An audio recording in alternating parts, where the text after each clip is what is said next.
बहुत समय पहले की बात है। रामपुर नाम के गांव में श्याम नाम का दर्जी अपनी पत्नी और दो बेटियों के साथ रहा करता था। श्याम की दोनों बेटियां पढ़ाई में बहुत ही होशियार थी, मगर उनके पास कम पैसे होने के कारण वो बहुत गरीबी में दिन गुजार रहे थे। श्याम का दर्जी का धंधा ना चल पाने के कारण उसके घर में हमेशा खाने के लाले पड़ा करते थे। अब एक दिन ऐसे ही श्याम दुकान में काम कर रहा था, तभी एक आदमी, अरे श्याम भाई क्या कर रहे हो? अरे कुछ नहीं भाई, थोड़ा काम था वही कर रहा हूँ। तुम बताओ कैसे आना हुआ? मेरा शर्ट लेने आया था भाई, सिल के हुआ है कि नहीं अभी तक?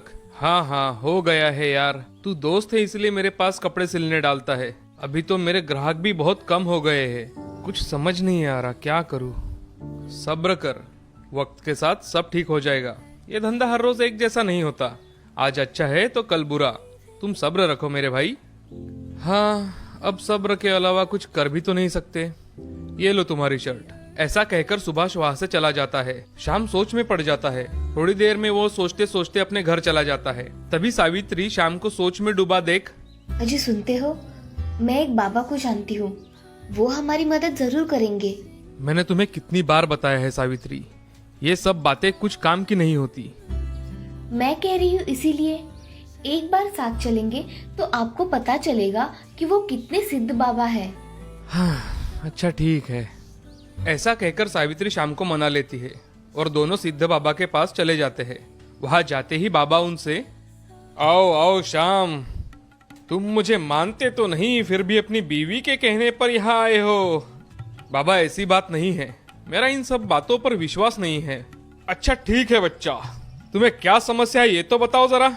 बाबा मैं एक दर्जी हूँ, पूरे 1 साल से मेरे दुकान पर ग्राहकों का आना बहुत कम हो गया है। क्या इस समस्या का कोई समाधान है आपके पास?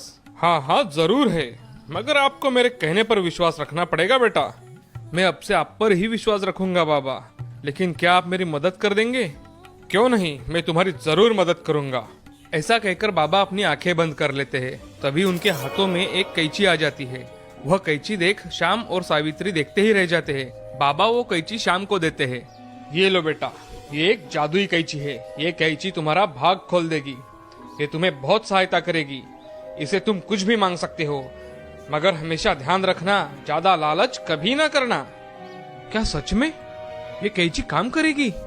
तुम चाहो तो इसे आजमा के देख सकते हो। जी मैं जरूर इसे एक बार आजमा कर देखना चाहूंगा। श्याम वो कैंची हाथ में लेकर बोलता है, हे जादुई कैंची, मुझे अभी के अभी एक नया कपड़ा चाहिए। ऐसा कहते ही वहाँ बहुत बड़ा प्रकाश फैल जाता है और वहाँ एक नया कपड़ा आ जाता है। ये सब देख सभी बहुत खुश हो जाते हैं और श्याम को कैंची सच में जादुई है इसका विश्वास हो जाता है।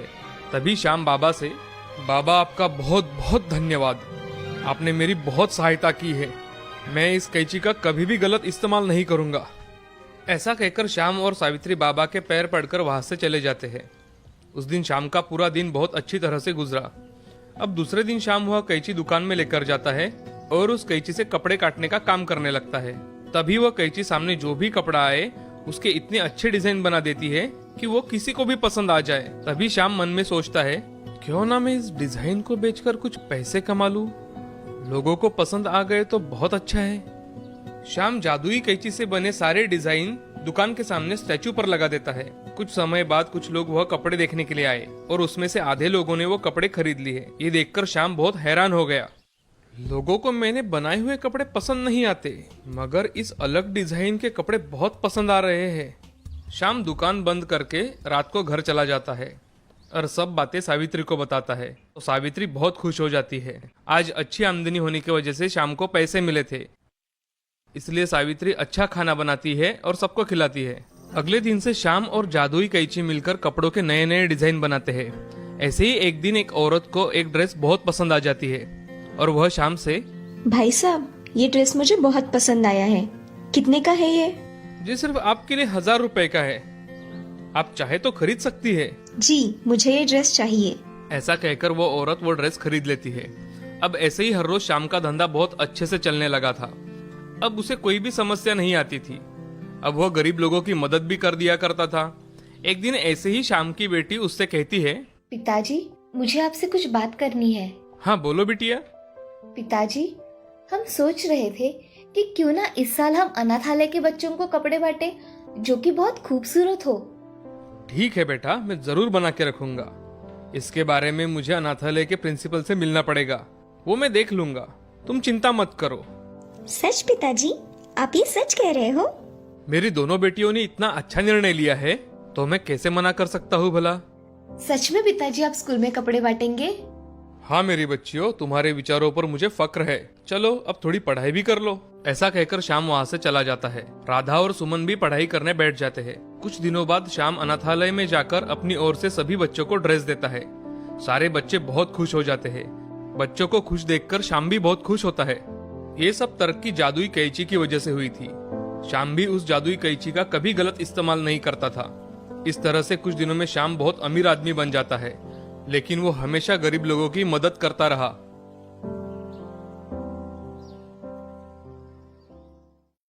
इस कहानी से हमें ये सीख मिलती है कि जिंदगी में हमेशा दूसरों की मदद करनी चाहिए। हमेशा दूसरों की मदद करने वाले लोगों की भगवान भी मदद करता है। प्राची के माता पिता गरीब मजदूर थे। वो दोनों ईंटें ढोने का काम करते थे, इसलिए घर में पैसों की बहुत दिक्कत थी। कभी दाल सब्जी हुई तो बना ली, नहीं तो नमक से रोटी खाकर ही पेट भर लेते थे। एक दिन प्राची अपनी सहेलियों के साथ खेल रही थी। उसकी सहेली कोमल उससे बोली, प्राची, कल हम सब सहेलियां गांव के बाहर लगा मेला देखने जा रही हैं। तू भी हमारे साथ चल मेला देखने, पर मुझे पहले माँ बापू से पूछना पड़ेगा। ठीक है, शाम तक पूछकर बता देना, वरना हम सब चले जाएंगे। प्राची घर जाती है और मेले में जाने की बात करती है। माँ, कल कोमल और मेरी बाकी सहेलियां गांव के बाहर मेला देखने जा रही हैं। मुझे भी उनके साथ जाना है।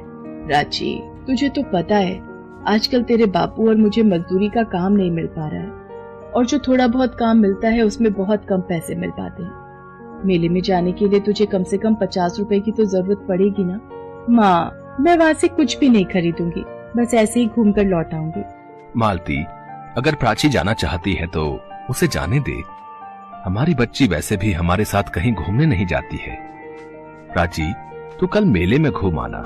सच बापू? आप बहुत अच्छे हो। ये ले, तू ये 20 रुपए रख ले और अपने लिए वहाँ से कुछ खरीद लेना। प्राची को 20 रुपए देते हुए उसके पिता और माँ की आंखों में आंसू आ जाते हैं। आज वो पैसे को मोहताज थे, पर फिर भी अपनी बेटी के चेहरे पर आई मुस्कान देखकर उनकी आंखें भर आती हैं। अगले दिन प्राची कोमल और अपनी बाकी सहेलियों के साथ मेला घूमने जाती है। माला, पूजा, प्राची, ये देखो, मेला घूमने के लिए माँ ने मुझे 200 रुपए दिए। मेरी माँ ने भी मुझे 200 ही दिए। और तुम्हें पूजा, प्राची, 150 रुपए लाई हूँ। वो मैं 20 रुपए? बस इतने में तो एक छोटी सी गुड़िया भी नहीं आ पाएगी। पूजा, माला, चलो सामने कठपुतली का खेल देखते हैं। 20 रुपए की टिकट है, तुम तीनों देख लो, तब तक मैं पानी पीकर आती हूँ। प्राची जानती थी उसके पास कम रुपए हैं, इसलिए वो ऐसे ही मेले में घूमती रही। बापू ने बड़ी मुश्किल से ये रुपए मुझे दिए थे। मैं इन रुपयों से घर के लिए कुछ खरीद लेती हूँ। पर यहाँ तो कुछ भी नहीं दिख रहा है। ऐसा क्या हुआ प्राची? तूने तो ना ही कुछ खाया और ना ही कुछ खरीदा। हम देख कितना कुछ खरीद लाए, इतनी सारी खिलौने, चूड़ियाँ, पर तेरे पास तो पैसे ही नहीं थे। अब चल, बहुत देर हो रही है, हम सब घर वापस चलते हैं। प्राची सब सहेलियों के साथ घर वापस आने लगती है। तभी उसकी नजर एक बूढ़ी औरत पर पड़ती है। फूल गोभी ले लो बेटी, आज सुबह से एक भी फूल गोभी नहीं बिकी। तुम्हारी बड़ी मेहरबानी होगी। अगर मैं फूल गोभी खरीद कर ले जाती हूँ तो माँ बहुत खुश होंगी। रात को हम इसकी सब्जी बनाकर रोटी के साथ खा सकेंगे। वैसे भी बापू के पास इतने पैसे नहीं होते कि हम रोजाना ताजी सब्जी बनाकर खा सके। क्या सोच रही है प्राची? जल्दी चल, घर जाने में देर हो गई तो माँ डांट लगाएंगी। अम्मा, मेरे पास ये 20 रुपए हैं, आप इनका मुझे गोभी का फूल दे सकते हो? हाँ बेटा, लो, ये गोभी का फूल 20 रुपए का है। मुझे तेरे ऊपर तो हंसी आती है प्राची। तू मेला घूमने आई है और क्या खरीद कर ले जा रही है? गोभी का फूल। सब सहेलियां जोर जोर से हंसने लगती हैं। प्राची गोभी का फूल खरीद कर घर आ जाती है। प्राची बेटा, वो रुपए तो तेरे बाबूजी ने तुझे मेला घूमने के लिए दिए थे, और तूने उन रुपयों से कुछ भी नहीं खाया, ना ही अपने लिए कुछ खरीदा। मेरी बच्ची, वहाँ भी तुझे घर का ही ख्याल आया। मालती, हमारी प्राची सचमुच बहुत समझदार हो गई है। चल, अब तो बैठ, मैं गरम गरम इस फूल गोभी की सब्जी बनाती हूँ, फिर हम तीनों मिलकर खाना खाएंगे। मालती सब्जी बनाने के लिए गोभी काटने बैठती है। गोभी देखने में बहुत बढ़िया और ताजी है। काश एक गोभी का फूल और होता तो ज्यादा सब्जी बन जाती। मालती देखती है वहाँ एक गोभी के फूल की जगह 2 गोभी के फूल हो जाते हैं। ये क्या जादू है? ये कैसे हो सकता है? यहाँ पर तो एक ही गोभी थी, पर अब 2 फूल कैसे हो गए? एक बार 4 फूल बोलकर देखूं। गोभी के 4 फूल मेरे सामने आ जाए। मालती के सामने गोभी के 4 फूल आ जाते हैं। वो हैरान हो जाती है और वो प्राची और उसके बापू को आवाज लगाती है, माँ, ये तो सचमुच जादुई फूल गोभी है। हम जितने भी गोभी के फूल बोएंगे, हमारे सामने उतने ही गोभी के फूल आ जाएंगे। अभी गोभी के फूल में से एक अप्सरा उत्पन्न होती है। घबराओ नहीं, मैं एक अप्सरा हूँ। मैं धरती लोक से गुजर रही थी। मैंने इस प्यारी सी बच्ची को देखा कि किस तरह से ये किसी गरीब की मदद कर रही थी। मेरे से रहा नहीं गया और मैं इस फूल गोभी में वास कर गई और प्राची के साथ यहाँ तक आ गई। मैंने तुम सबकी बातें सुनी और मेरा मन दुख से भर गया। जो दूसरों की मदद करता है वो मनुष्य मुझे बहुत प्रिय है। अब तुम सबको बिल्कुल भी चिंता करने की जरूरत नहीं है। मैं तुम्हें ये जादुई फूल गोभी देकर जा रही हूँ। अब इसकी सहायता से तुम जितनी चाहो उतनी गोभी बाजार में बेच सकते हो। अब तुम्हारे दुख के दिन दूर हो जाएंगे। लेकिन मेरी बात को हमेशा याद रखना, कभी भी अपने मन में लालच मत पनपने देना। इतना कहकर वो अप्सरा वहां से गायब हो जाती है। प्राची के माता पिता प्राची को गले लगा लेते हैं। आज उसी की वजह से उनके गरीबी के दिन दूर हो गए थे। अब तो प्राची के माँ बापू शहर की मंडी में फूलगोभी के बड़े व्यापारी बन जाते हैं और अब उनके पास धन दौलत, बड़ा मकान, सब कुछ था। सरिता के जेठ जेठानी स्वभाव के बहुत खड़ूस थे। सरिता का पति बीमार रहता था, इसलिए वो खेतीबाड़ी का काम नहीं कर पाता था। इसी बात का फायदा उठाकर सरिता के जेठ राजेश्वर ने सारी जमीनें अपने नाम कर ली और छोटे भाई रामेश्वर को एक बंजर जमीन का टुकड़ा दे दिया। रामेश्वर उस बंजर जमीन के टुकड़े पर कोई फसल नहीं उगा पाता था, इस कारण वो बहुत गरीब हो गए। रामेश्वर पहले ही बीमार रहता था, इस कारण ज्यादा काम नहीं कर पाता था, इसलिए सरिता उसकी इस काम में मदद करती थी। कुछ नहीं मिलेगा सरिता इस जमीन पर। हम जितनी मर्जी खेती कर लें, हल चला लें, पर ये बंजर जमीन हमें कोई फल सब्जी नहीं देगी। राजेश्वर भैया ने हमारे साथ धोखा किया। मेरी बीमारी का फायदा उठाकर मेरे से जमीन जायदाद के कागजों पर हस्ताक्षर ले लिए। क्या करूंगा जीकर इस दुनिया में, जब भाई ही मेरा नहीं रहा। ऐसा न कहो, आप हो तो मैं हूँ। अगर आपको कुछ हो गया तो मैं भी जीकर क्या करूंगी? मेरा तो कोई भी सहारा नहीं है। चल अब घर चलते हैं, शाम होने को आई है। बंजर जमीन के कारण रामेश्वर बहुत ही परेशान रहने लगा था। घर में खाने को लाले पड़ गए थे। नहीं भाई, इस जमीन के तो मैं तुम्हें कोई दाम नहीं दूंगा। ये तो बंजर जमीन है। अगर मैं तुमसे खरीद भी लूं तो आगे कोई भी नहीं खरीदेगा। मेरा तो नुकसान हो जाएगा भाई। अब क्या करूं, कुछ समझ नहीं आ रहा। घर में खाने के लिए कुछ है नहीं, कैसे घर चलेगा। सुनो जी, अगर तुम कहो तो मैं जेठानी जी के घर से थोड़ी मदद मांग लूं, क्या पता वो मदद कर दे। सरिता, तुम उन्हें नहीं जानती हो। राजेश्वर भैया मेरे सगे बड़े भाई होकर मेरी मदद करने के लिए नहीं आते तो भाभी कैसे मान जाएंगी। रामेश्वर के कहने पर सरिता मालती के घर नहीं जाती, पर एक दिन रामेश्वर की तबीयत बहुत खराब थी। उसका बुखार उतर नहीं रहा था। सरिता को दवाई के लिए पैसों की जरूरत थी, इसलिए उसे मजबूरी में अपनी जेठानी के घर मदद के लिए जाना पड़ा। देख सरिता, अगर तुझे दवाई के लिए पैसे चाहिए तो वो मैं तुझे दे सकती हूँ, पर बदले में तुझे मेरे घर काम करना पड़ेगा। वो ऐसा है ना, मेरी काम वाली आजकल छुट्टी पर है, तो घर के बर्तन, सफाई, झाड़ू पोछा, खाना बनाना करना सब तुझे ही संभालना पड़ेगा। तभी मैं बदले में तुझे पैसे दूंगी। मंजूर है तो बोल। ठीक है भाभी, मैं सारा काम कर लूंगी, पर आप मुझे पैसे जरूर दे देना, मुझे बहुत जरूरत है। उस दिन से सरिता अपनी जेठानी मालती के घर नौकरानी का काम करने लगी। मालती सरिता पर बहुत अत्याचार करती थी। सारा दिन काम करवाकर शाम में उसको 20 रुपए पकड़ाती थी। सरिता मजबूर थी, इसलिए वो काम करती रही। एक दिन सरिता अपनी जेठानी के घर काम कर रही थी, तभी एक बूढ़ी औरत वहां आई और कुछ मांगने लगी। बेटी, बहुत भूख लगी है, कुछ खाने को दे दो। ओ अम्मा, आगे जाओ, ये कोई दान धर्मशाला नहीं है जो यहाँ से कुछ खाने को मिलेगा। पता है अनाज कितना महंगा है। तुम भिखारी और गरीब लोगों को अगर ऐसे ही मैं रोटी सब्जी बांटती रही तो मेरा घर तो जल्दी ही खाली हो जाएगा। जाओ जाओ, माफ करो। जेठानी जी, लगता है बेचारी बहुत भूखी है। रोटी के डिब्बे में रात की 2 रोटियां रखी है, वो कोई भी नहीं खाएगा। अगर कहो तो वो मैं इन बूढ़ी अम्मा को दे दूं।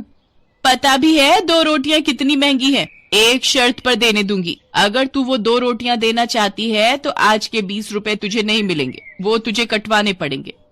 कोई बात नहीं जेठानी जी, आप आज मुझे पैसे मत देना, पर इन बूढ़ी अम्मा को कुछ खाने के लिए दे दो। सरिता की जेठानी मालती उस बूढ़ी औरत को रोटी दे देती है और बदले में उस दिन सरिता के पैसे काट लेती है। सरिता शाम को काम खत्म करके जब घर जा रही थी तब वो बूढ़ी औरत उसे दोबारा मिली। बेटी, तुमने मुझ बूढ़ी का पेट भरने के लिए अपनी जेठानी से अपने पैसे नहीं लिए। तुम सचमुच बहुत दयालु हो। जो दूसरों की मदद करते हैं, ईश्वर भी सदैव उनकी मदद करते हैं। पर अम्मा, अब तो मैं बहुत हिम्मत हार चुकी हूँ। कब तक मैं जेठानी जी के ताने सुनूंगी? काश हमारी बंजर जमीन पर खेती हो जाती तो आज हम भी खुशी खुशी जीवन बिता रहे होते। सरिता उस बूढ़ी औरत को अपनी सारी दुख भरी कहानी बताती है। घबराओ नहीं, सब ठीक हो जाएगा। मेरे पास तुम्हें देने को ज्यादा कुछ तो नहीं, पर ये 5 भिंडी है। अपनी बंजर जमीन पर 5 जगह एक एक भिंडी बो देना, फिर अगले दिन तुम्हारे सारे दुख दूर हो जाएंगे। सरिता को 5 भिंडी देकर वो बूढ़ी औरत वहां से चली गई। सरिता भिंडी लेकर घर आ गई। बूढ़ी अम्मा के कहे मुताबिक सरिता ने 5 भिंडी अपने बंजर खेत पर अलग अलग बो दी। सरिता, इन 5 भिंडियों से भला हमारी बंजर जमीन पर ये थोड़ी है कि भिंडी की खेती हो जाएगी। अरे तुमने कैसे विश्वास कर लिया? तुमने पूरा दिन भाभी के घर इतनी मेहनत की और जो पैसे कमाए उस बूढ़ी अम्मा को दे दिए हैं? अरे सरिता, तुम अपने बारे में भी तो कुछ सोचा करो। अब तुम क्या बनाओगी और क्या खाओगी, बताओ। कोई बात नहीं जी, बूढ़ी अम्मा ने प्यार से दी थी। कई बार बड़ों के आशीर्वाद में ईश्वर के आशीर्वाद जितना असर होता है, इसलिए मैंने उन भिंडियों को खेत में बो दिया। बाकी थोड़े से चावल रखे हैं, आज आप और मैं मिलकर वही खा लेंगे। सरिता और रामेश्वर उस रात चावल उबालकर वही खाकर सो गए। अगले दिन सरिता जब सोकर उठी तो उसकी नजर बंजर खेत पर गई। उसने देखा उसके खेत में सोने की भिंडी उगाई हैं। सरिता खुशी से झूम उठी। सुनो, जल्दी बाहर आओ, वो देखो हमारे खेत में सोने की भिंडियां उगाई हैं। हाँ सरिता, सचमुच हमारे बंजर खेत पर तो सोने की भिंडी की खेती हो गई है। ये सब कैसे? लगता है वो बूढ़ी अम्मा जरूर कोई भगवान का अवतार थी, तभी उन्होंने कहा था कि हमारे सारे दुख दूर हो जाएंगे। जल्दी से इन भिंडियों को तोड़ लेते हैं। हाँ हाँ चलो। सरिता और रामेश्वर मिलकर सोने की भिंडियां तोड़ लेते हैं। रामेश्वर उस सोने को बाजार में बेच देता है। सरिता ने उन बूढ़ी अम्मा को बहुत ढूंढा, पर कहते हैं ईश्वर कब किस रूप में हमारी मदद को आए ये कोई नहीं जानता। हमारे पास उन बूढ़ी अम्मा की कृपा से सब कुछ है। हमारे सारे दुख के दिन दूर हो गए। मैं सोच रही थी क्यों ना हम गरीबों के लिए एक धर्मशाला खोलें, जहाँ पर मुफ्त खाने के लिए भोजन और सोने के लिए जगह का प्रबंध हो। तुम ठीक कह रही हो सरिता, मैं आज ही इस बारे में गांव के जमींदार साहब से बात करता हूँ। रामेश्वर के पास अब बहुत सारे खेत थे, पर उसने अपने भाई भाभी से बिल्कुल नाता तोड़ लिया था, क्योंकि मालती ने जो सरिता की मजबूरी का फायदा उठाया था वो भूलने वाली बात नहीं थी।